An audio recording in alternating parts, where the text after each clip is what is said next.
नमस्कार, Himachal Dastak TV live में आप सभी का स्वागत है। मैं हूं आपके साथ प्रवीण मुंगटा। पूरा दिन हिमाचल प्रदेश में क्या कुछ खास रहा है, सभी बड़ी खबरों को लेकर आपके साथ हम जुड़ चुके हैं।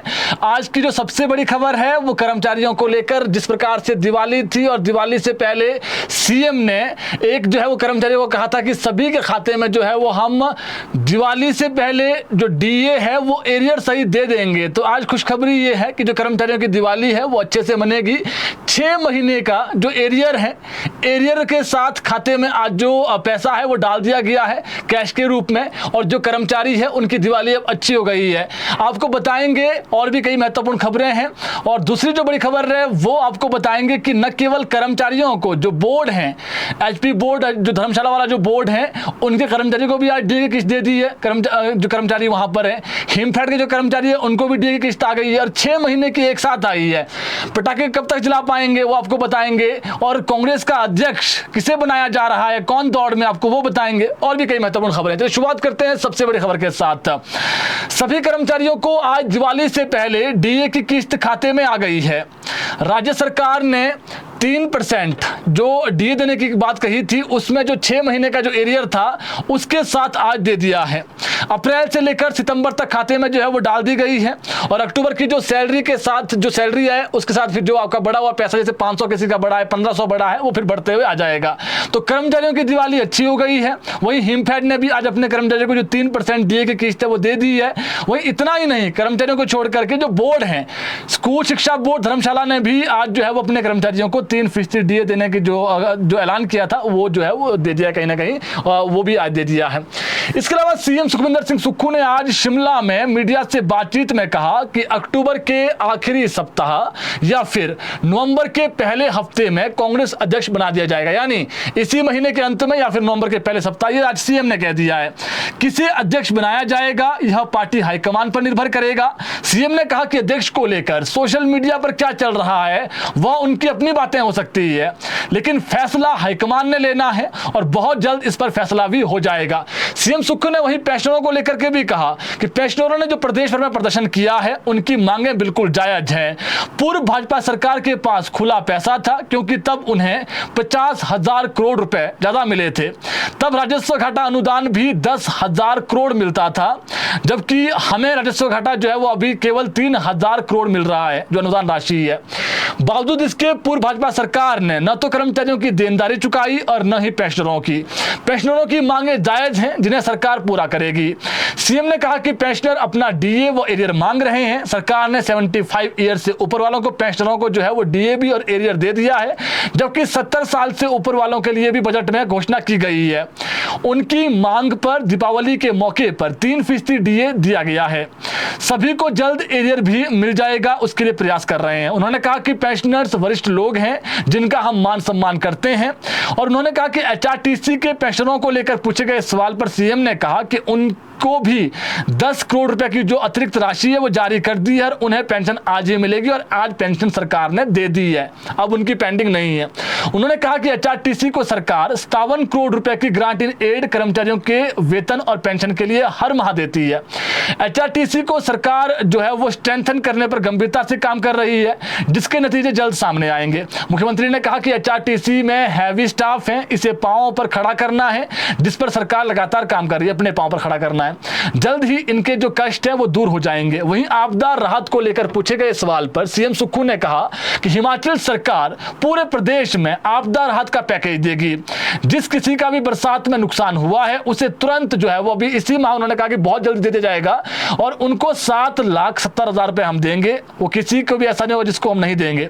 उन्होंने कहा कि प्रदेश सरकार का जो पैकेज है किसी एक जगह के लिए नहीं है, वो पूरे प्रदेश के लिए होगा। जल्द ही सभी जगहों पर कार्यक्रम करेंगी सरकार, और मंडी में एक कार्यक्रम किया जाएगा जहां पर आपदा प्रभावितों को सरकार राहत राशि आवंटित करेगी। उन्होंने कहा कि प्रधानमंत्री 1500 करोड़ रुपए की जो उन्होंने यहाँ पर घोषणा की थी प्रदेश में आकर के, वो पैसा अभी तक नहीं आया है। वो किस तरीके से मिलेगा हम उसका इंतजार कर रहे हैं, लेकिन अभी तक वो राशि नहीं आई है। तो उन्होंने कहा कि राशि नहीं आई है और बहुत जल्दी आएगी, तो फिर जो है वो कहीं ना कहीं वो जो राशि है वो भी खर्च की जाएगी, लेकिन अभी तक पैसा नहीं आया है। इसके अलावा अध्यक्ष बनने के सवाल पर कि कांग्रेस अध्यक्ष कौन होगा, कुलदीप सिंह राठौर ने आज अपना बयान दिया है। पहली बार वो आए हैं क्योंकि उनका नाम चर्चा में था और मीडिया में आए हैं। उन्होंने कहा कि पार्टी का फैसला है, हाईकमान ने फैसला लेना है, लेकिन उन्होंने कहा कि मैंने पहले भी पार्टी के लिए कार्य अच्छे से करके दिखाया है और संगठन को मैंने ऊंचाई तक ले गया हूं और पार्टी के जो वर्कर्स हैं उनके साथ मिलकर हाईकमान का जो भी अभी आदेश आएगा, दोबारा से आएगा तो वो सर्वोपरि होगा, उसका जो है बखूबी निर्वहन करेगा। लेकिन उन्होंने कहा कि अगर मैं ऐसा कहूं कि मैं दौड़ में हूं तो ऐसा बिल्कुल नहीं है, हाईकमान ने निर्णय लेना है, जो हाईकमान कहेगा उसका स्वागत होगा। रोहित ठाकुर ने कहा कि अगर मुझे भी जिम्मेदारी मिलती है या फिर किसी भी व्यक्ति को मिलती है तो सभी जो है वो इसका निर्वहन करेंगे और जो मुझे पद दिया है मैंने उसमें भी अच्छा कार्य किया है। ये जो है वो रोहित ठाकुर ने आज बयान में कहा है। तो रोहित ठाकुर ने जो अपना बयान दिया आपको मैंने वो भी बता दिया है। रोहित ठाकुर के अलावा अब बात कर ले, रोहित ठाकुर ने कहा कि जो भी जिम्मेदारी मिलेगी मेरा नाम चर्चा में जरूर है, पार्टी जो कहेगी मैं मंत्री हूं, मंत्री के रूप में अच्छा कार्य कर रहा हूं और मंत्री के रूप में भी खुश हूं, पार्टी जो कहेगी वो मैं करूंगा। इसके अलावा प्रदेश स्कूल शिक्षा बोर्ड अब परीक्षा पैटर्न में बदलाव करेगा, ये बहुत बड़ी खबर है। बोर्ड परीक्षाओं में ए, बी और सी 3 सीरीज होती है और एक जैसे जो सवाल हैं वो पहले नहीं पूछे जाते थे, लेकिन अब एक जैसे जो सवाल है पूछे जाएंगे। माफी चाहूंगा, सिर्फ नंबरिंग अलग अलग होगी। पूर्व में तीनों सीरीज में अलग अलग जो सवाल हैं वो आते थे, लेकिन अब जो सवाल आएंगे वो नंबरिंग में जो है वो कहीं ना कहीं एक ही सवाल है, यानी तीनों सीरीज में एक ही सवाल होंगे, तो आगे पीछे होंगे सिर्फ सवाल, यही होगा। स्कूल शिक्षा बोर्ड के जो अध्यक्ष डॉक्टर राजेश शर्मा, उन्होंने आज पत्रकार वार्ता की और उन्होंने जानकारी दी कि आने वाले समय में जो अब नया शैक्षणिक सत्र, ये भी महत्वपूर्ण बात है कि जो नया शैक्षणिक सत्र होगा उससे ये लागू होगा, यानी इस साल तो नहीं लेकिन नए शैक्षणिक सत्र से इसको हम लागू करेंगे। इससे विद्यार्थियों को समान अवसर व प्रतिस्पर्धा का जो मौका है वो मिलेगा। पहले सीरीज ए में मौजूद प्रश्न बी में नहीं आते थे, सी वाले बी में नहीं आते थे, सी वाले ए वाले बी में नहीं आते थे, लेकिन अब तीनों सीरीज में एक ही जैसे सवाल होंगे और इसमें क्या होगा कि जो सवाल हैं वो आगे पीछे होंगे नंबरिंग में, यानी किसी का प्रश्न नंबर 1 हो सकता है वो तीसरा हो, तीसरे वाला पहला हो, ABC में, तो ऐसा हो सकता है। अच्छी बात भी है जी, कई बार ऐसा बोलते हैं कि सी वाला जो प्रश्न पेपर है वो बहुत टफ था, बी वाला बड़ा इजी था, तो कई बार बच्चों को ये रहता है कि जो एक समान प्रतिस्पर्धा है वो नहीं मिली। इसके अलावा जो है वो 3% DA भी आज देने का ऐलान खुद किया राजेश शर्मा ने। इसके अलावा प्रदेश में घरेलू बिजली उपभोक्ताओं को अब केवल 2 मीटरों तक ही सब्सिडी का लाभ मिलेगा, ये बड़ी खबर है। बिजली बोर्ड प्रबंधन ने इसके लिए प्रस्ताव तैयार कर लिया है। सरकार की मंजूरी मिलते ही यह नई व्यवस्था प्रदेश भर में लागू कर दी जाएगी। इसका उद्देश्य बिजली सब्सिडी का दुरुपयोग रोकना और वास्तविक जरूरतमंद उपभोक्ताओं तक लाभ पहुंचाना है। अभी तक हर कनेक्शन पे जो है वो प्रति माह 125 यूनिट तक बिजली मुफ्त मिल रही है।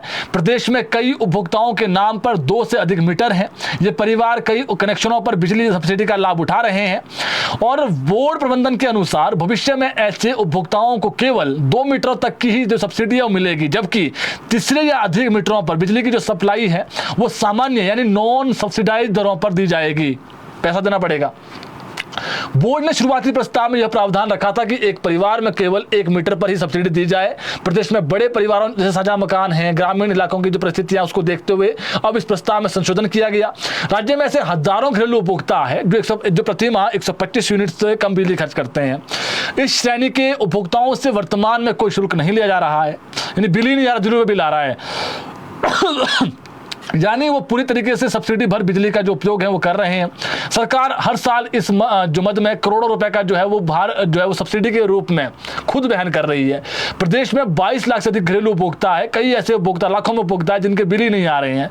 तो अब सरकार ये तैयार कर रही है मापदंड, जो स्लैब है, जो नई व्यवस्था होगी उसके तहत आधार नंबर से जो बिजली मीटर को जोड़ा जा रहा है। बिजली बोर्ड के वरिष्ठ अधिकारियों का कहना है कि किसी एक व्यक्ति या परिवार की ओर से कई मीटर के माध्यम से जो है सब्सिडी लेने की प्रवृत्ति बढ़ रही है और प्रस्ताव लागू होने के बाद ऐसी जो अनियमितताएं हैं उस पर अंकुश लगेगा और सब्सिडी का जो लाभ है वो केवल वास्तविक जो जरूरतमंद लोग हैं उन्हीं को मिलेगा। नई नीति लागू होने के बाद जिन उपभोक्ताओं के नाम पर 2 से अधिक मीटर होंगे उन्हें अतिरिक्त जो कनेक्शनों के लिए सब्सिडी जो है वो नहीं मिलेगी। वहीं जिन परिवारों के 2 या 1 मीटर हैं उन्हें मौजूदा सब्सिडी का जो लाभ है वो मिलता रहेगा। नई व्यवस्था में जो मुख्य शहर है जैसे मकान मालिक है, झुग्गी मालिक है, उनकी परेशानियां बढ़ जाएगी जी। खबर यह है सरल भाषा में अगर आपको बताएं कि 2 मीटरों पर आपको मिल जाएगी सब्सिडी। उसके बाद आपके चाहे मान लो 3 बिल्डिंगें बनाई हुई है किसी व्यक्ति ने, फिर 3 पे उसको नहीं मिलेगी, 2 बिल्डिंगें मिल जाएगी, उसके अलावा तीसरे में उसको जो सब्सिडी है वो बिल्कुल भी नहीं मिलेगी, यानी पूरा जो पैसा है वो देना पड़ेगा। इसके अलावा लोक निर्माण मंत्री विक्रमादित्य सिंह का एक सोशल मीडिया पोस्ट खूब चर्चा में है। इसमें विक्रमादित्य सिंह ने अपने आप को राजा और टिक्का कहकर नहीं पुकारने के लोगों से अपील की है। दरअसल बीते कल उनका बर्थडे था, जन्मदिन था। काफी संख्या में जो लोग हैं उन्होंने जन्मदिन की उन्हें बधाई दी। इसमें लोगों ने उन्हें राजा और टिक्का साहब लिखा। इस पर मंत्री विक्रमादित्य सिंह ने लिखा कि बहुत से लोग स्नेह, सम्मान और आत्मीयता से मुझे राजा या टिक्का कहते हैं, कहकर पुकारते हैं। इस स्नेह और अपनापन के लिए मैं आप सभी का हृदय से आभारी हूं। किंतु समय के साथ जीवन और समाज की सोच भी आगे बढ़ी है और आज के युग में ऐसे संबोधन हमारे गौरवशाली इतिहास का हिस्सा अवश्य है, परंतु वर्तमान में इनकी आवश्यकता नहीं रह गई है। मेरी बस यही विनम्र इच्छा है कि आप सभी मुझे मेरे नाम से ही पुकारें, यही मेरे लिए सबसे बड़ा सम्मान और स्नेह होगा।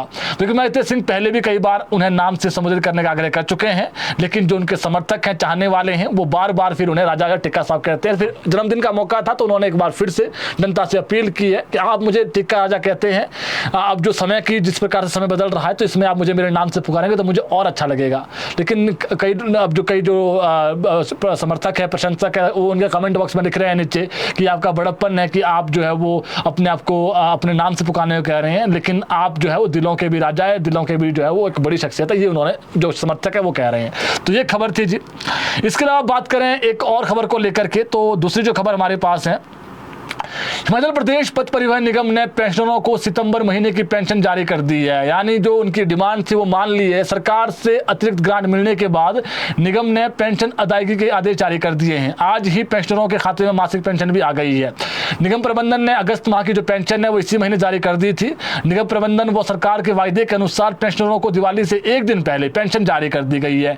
HRTC में अब पेंशनरों की कोई भी पेंशन लंबित नहीं है। अच्छी खबर भी है और पेंशनर लगातार बार बार कह रहे थे कि हमें सड़कों पर उतरना पड़ेगा, तो पेंशन जारी होने से जो दिवाली का त्यौहार है वो अब पेंशनर अच्छे से मना पाएंगे। वहीं हिमाचल पथ परिवहन निगम पेंशनर कल्याण संगठन के जो पदाधिकारी उन्होंने मांग की है कि अक्टूबर महीने की जो पेंशन है वो भी हमें समय पर दी जाए। पेंशनरों को 2 महीने से पेंशन नहीं मिली थी। बीते दिनों पेंशनरों ने शिमला के चौड़ा मैदान में धरना प्रदर्शन करके जो है वो सरकार के खिलाफ नारेबाजी की थी। उनका आरोप था कि सरकार उन्हें बुढ़ापे में धक्के खाने को मजबूर कर रही है। वहीं मुख्यमंत्री सुखविंदर सिंह सुक्खू ने कहा कि पेंशनरों को जायज मांगे वो जायज हैं, लेकिन भाजपा की सरकार में उन्हें बहुत अधिक पैसा मिला था, वो दे भी पाए, लेकिन उसके बावजूद भी जो उनकी जो एरियर की जो अदायगी है वो अभी तक नहीं हो पाई है। उन्होंने इतने अधिक पैसे मिलने के बाद भी जो पेंशनरों की जो बकाया था एरियर वो नहीं दिया, लेकिन हमने 75 से ऊपर वालों को दे दिया है, 70 से कम वालों को भी हम बहुत जल्दी देंगे, ये उन्होंने कहा है। इसके अलावा HRTC को लेकर के जो है वो सीएम ने कह दिया आज कि हम कुछ कड़े कदम उठाएंगे। जो बड़े अधिकारियों की फौज है उसमें से कुछ को जो है वो खत्म करने की कोशिश करेंगे जी। यानी वो जो कह सकते हैं नेशनलाइजेशन, तो वो कर सकते हैं नेशनलाइजेशन। इसके अलावा दिवाली पर पटाखे जलाने को लेकर के आदेश आ गए हैं। प्रदूषण नियंत्रण बोर्ड की तरफ से आदेश है कि केवल 8 से 10 बजे तक ही पटाखे जलाएं। हमारी भी आपसे अपील है कि कुछ लोग कहते हैं कि सर जब दिवाली होती है तो फिर तभी क्यों आदेश आते हैं, आगे पीछे आदेश क्यों नहीं आते हैं। तो लोगों से हमारी अपील है कि ग्रीन पटाखे जलाएं, जिससे जो है वातावरण जो है वो साफ रहे। और जो कह रहे हैं जो प्रशासन ने आदेश आए हैं उसका भी आप सम्मान रखें। 2 घंटे पटाखे जलाने से जो अगर आप पटाखे जलाने हैं तो आप जलाएं, 2 घंटे ही जलाएं, क्योंकि अब जो है वो प्रशासन ने आपसे अपील की है। बाकी हिंदुओं का जो पवित्र त्योहार है वो बड़े धूमधाम से मनाया जाएगा, परसों त्योहार है, लेकिन जो दिवाली को लेकर के आधिकारिक आदेश है वो हमने आपको बता दिए हैं। इसके अलावा प्रदेश में दिवाली त्योहार के मद्देनजर हिमाचल प्रदेश अग्निशमन सेवा ने दिवाली के दौरान अग्नि सुरक्षा के लिए एडवाइजरी जारी कर दी है। एडवाइजरी में कहा गया है कि जिन लोगों को लाइसेंस प्राप्त विक्रेताओं से पटाखे खरीदने और दुर्घटनाओं के जोखिम को कम करने के लिए कानूनी रूप से स्वीकृत गुणवत्ता वाले पटाखे ही खरीदने चाहिए। ग्रीन पटाखे खरीदिए आप। इसके अलावा पटाखे खुली जगह पर फोड़ने के बजाय जो है वो इमारतों, वाहनों और ज्वलनशील पदार्थों से दूर पार्कों या बड़े मैदानों जैसे खुले क्षेत्र में पटाखे जलाएं। ये अच्छी बात है जी। देखिए हम अभी बुलेटिन जरूर जरूर पढ़ रहे हैं, लेकिन अमूमन क्या होता है कि बुलेटिन पढ़ने के बाद भी लोगों से हम अपील करते हैं कि पटाखे ऐसी जगहों पर जलाएं जहां पर चाहे वो बिल्डिंग हो, कोई मकान हो, कोई दुकान हो, उसको आग ना लगे।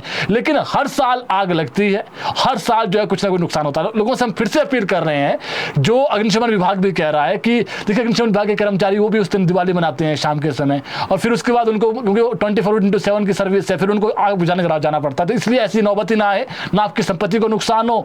तो ऐसे में खुले में पटाखे जलाएं ताकि ना आपका नुकसान हो, ना फिर जो है वो अग्निशमन विभाग के जो कर्मचारी है उनको वहां पर आना पड़े। आग लगने की आपात स्थिति में पास में पानी की जो एक बाल्टी है वो रखें, आप हमेशा पानी तैयार रखें। आग से संबंधित चोट के जोखिम को कम करने के लिए सूती कपड़े पहने, क्योंकि सिंथेटिक कपड़े आसानी से आग नहीं पकड़ते हैं। और पटाखे फोड़ते समय जो बच्चे हैं उनको निगरानी में रखें और किसी बड़े को उनके सामने ज़रूर रखें, ताकि जो है कई बार बच्चे पटाखे जलाते हैं तो उस वक्त भी आग लग जाती है। तो ये कुछ एक जो एडवाइजरी है वो आई थी, आपको मैंने बता दी है। एक और अच्छी खबर है, लेकिन खबर पूरे प्रदेश के लिए नहीं है, हमीरपुर जिला के लिए है। हमीरपुर जिला में जो सरकारी कार्यालय है वो 22 अक्टूबर यानी बुधवार को भी बंद रहेंगे। यह स्थानीय अवकाश गोवर्धन पूजा के पर्व के उपलक्ष्य में घोषित किया गया है। और जिलाधीश हमीरपुर द्वारा पूर्व में ही जारी किए गए आदेशों के अनुसार 22 अक्टूबर को गोवर्धन पूजा के कारण जिले में स्थानीय अवकाश रहेगा। इस दिन जिले के सभी सरकारी कार्यालयों में छुट्टी रहेगी। तो छुट्टी होगी जी, एक दिन की लोकल हॉलीडे है जिला के अंदर, तो अच्छी बात है, बाकी जिलों में नहीं रहेगा। राजस्व मंत्री जगत सिंह नेगी के निर्देशों पर प्रशासन ने पांगी की राष्ट्रीय माध्यमिक पाठशाला थांदल के 4 अध्यापकों को सस्पेंड कर दिया, निलंबित कर दिया है। बीते कल ही रात के आदेश है जी। पिछले कल एसडीएम पांगी की ओर से निलंबन के जो आदेश है वो जारी कर दिए गए थे। चारों अध्यापकों को जिला मुख्यालय चंबा में रिपोर्ट करने को कहा गया है। दरअसल बीते बुधवार को राजस्व मंत्री जगत सिंह नेगी जो है वो पांगी दौरे पर थे। इस दौरान ग्रामीणों ने शिकायत की कि यहाँ पर जो टीचर्स है वो समय पर नहीं आते हैं, छुट्टी करते हैं, बंक मारते हैं कई टीचर। तो थांदल जो है वो अचानक पहुंचे। उस वक्त जब पहुंचे वहाँ पर मंत्री, तो जो बच्चे हैं वो स्कूल के बाहर ठिठुर रहे थे, और मंत्री ने प्रचंड ठंड के कारण जो बच्चे वहाँ पर ठिठुर रहे थे उनको तुरंत ताला तुड़वा दिया। और उसके बाद जो 5 शिक्षक उस स्कूल में थे उसमें से केवल एक अध्यापक था जो स्कूल पहुंचा हुआ था, लेकिन उसके बाद चाबी नहीं थी। अब आप सोचिए 10 बजे तक चाबी नहीं है स्कूल में, क्या हालत होंगे। बच्चे जो है बाहर वेट करेंगे, टीचर आएंगे, टीचर खुद नहीं पहुंचे हुए हैं। तो 4 टीचर सस्पेंड कर दिए हैं। एक टीचर आया जरूर था, लेकिन उनके पास चाबी नहीं थी। तो ऐसे में जो है वो एक्शन ले लिया गया है। चारों जो टीचर्स हैं उनको सस्पेंड कर दिया गया है, और अभी जो शिक्षक है इन पर जो है वो विभागीय कार्रवाई है वो आगे भी चलेगी। कहाँ थे, क्यों थे, निलंबित तो कर दिया है, लेकिन अगर टर्मिनेट करना है तो देखना पड़ेगा कि क्यों वो गए थे, क्या उनका कारण था। मौसम विभाग की माने तो 21 और 22 अक्टूबर को राज्य के जो उच्च पर्वतीय क्षेत्र हैं वहां पर हल्की बर्फबारी हो सकती है, यानी मौसम खराब होने वाला है जी। हालांकि इस दौरान राज्य के जो मैदानी और जो मध्यम पर्वतीय क्षेत्र हैं वहां पर मौसम शुष्क बना रहेगा, यानी जैसे शिमला, हमीरपुर, बिलासपुर यहाँ पर ज़्यादा नहीं है। लेकिन 2 दिनों में जो जनजातीय जिले हैं लाहौल स्पीति, किन्नौर के साथ साथ कुल्लू, चंबा और सिरमौर, इन जगहों पर जो है वो ऊंची चोटियों पर हल्का हिमपात हो सकता है। इसको लेकर के जो है वो पूर्वानुमान लगाया गया है। तो मौसम 21-22 को खराब है, और 21 और 22 को बता दें आपको जो मौसम अधिक खराब है वो लाहौल स्पीति, किन्नौर, चंबा, कुल्लू, इसके जो हाई रिचेज वाले एरिया है जहां पर बहुत अधिक जो है वो बर्फबारी होती है, तो वहां पर हल्का हिमपात हो सकता है। जैसे लाहौल स्पीति में आप देखेंगे दो कुंजुम पास है, ऐसी जगह है वहाँ पर जो है वो मौसम हमेशा जिस प्रकार से खराब रहता है, तो वहाँ पर हल्की हल्की जो हिमपात है हो सकता है। तो ये मौसम को लेकर के अपडेट हमारे पास थी। इस बुलेटिन को शेयर करिए ताकि और लोगों तक भी अपडेट पहुँच सकें। अभी के लिए इतना ही, धन्यवाद।